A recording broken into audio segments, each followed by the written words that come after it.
So let's talk about the Jags. Let's start off with the Jags hiring Liam Coen as the new head coach.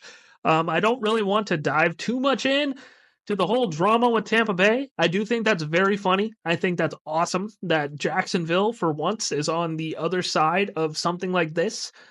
Usually, Jacksonville is on the opposite side of some type of drama or on some type of bullshit like this. But, we're finally able to right the ship in this situation. I like the hiring of Liam Cohen. I like the idea of hiring somebody who is an offensive minded guy, and somebody who I I think is that fits the mold of the way that the NFL is heading and the way that the NFL is currently.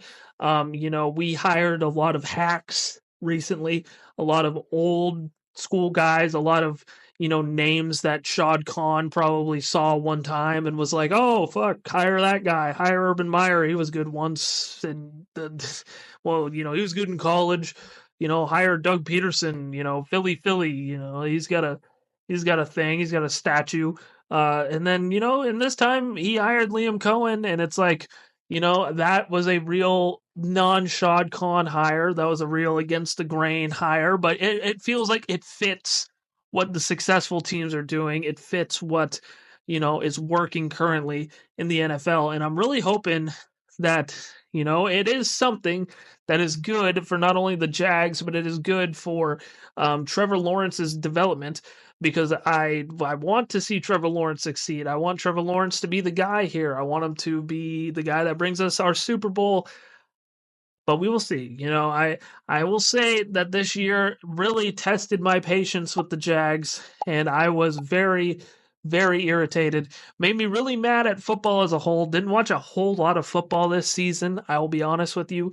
I spent a lot of time as a sports reporter, the last 2, 3 years, just living, breathing sports, and really, watching a lot of shitty Jags football while covering a lot of local sports as well. And just this year, I just took a break from it and really only just exclusively watched the Jags. And that sucked so much ass. And if you don't know, if you're questioning how loyal of a fan I am, I watched every single Jags game this year. Every one of them, dude. And it was awful. And I think I deserve a good football team to watch. And god dang it, they should go and win the thing. Like, let's go and let's win some ball games. Hopefully, Liam Cohen is the guy that gets it done for us. That's at least what I'm hoping for. That's what I'm praying for. And yeah, and I think the other Jags thing that I want to talk about, particularly at least right now, is that Arik Armstead won the Man of the Year award. And it's like, cool, you do like charity stuff, but still, like, fuck Arik Armstead. Like, I don't care. I don't care. I don't care that he won Man of the Year. He liked whatever that Texans linebacker's name is that it almost killed Trevor Lawrence. He liked his picture. Arik Armstead was useless on the field all year this year. So, whatever. I don't think he. I hated him all year. It was useless. Him and Gabe Davis. Like, that's the thing too. I hope the Jags can, not only spend money in free agency, but bring in the right guys, because they suck at doing that constantly. The Jags still right now do not have a GM. Still don't have a GM. But I mean, you look at the free agency class last year. I mean, you bring in Arik Armstead and Gabe Davis, who I think there's at least a couple of people that had at least some high hopes to at least mediocre hopes that those two would be at least all right, but they were very, very bad. Like, I mean, they were up there with like the Julius Thomas signings of the world for the Jacksonville Jaguars. It was that bad. And yeah, I not enough.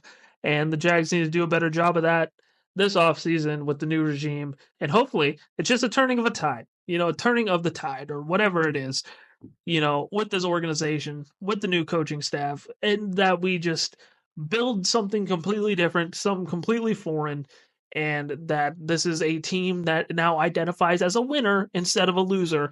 But, I don't know. That's probably a little bit too much high hopes for my favorite team, your favorite team, and your mom's favorite team, the Jacksonville Jaguars. Speaking of a little bit too much high hopes, the Chiefs' hopes of a three-peat was a little bit too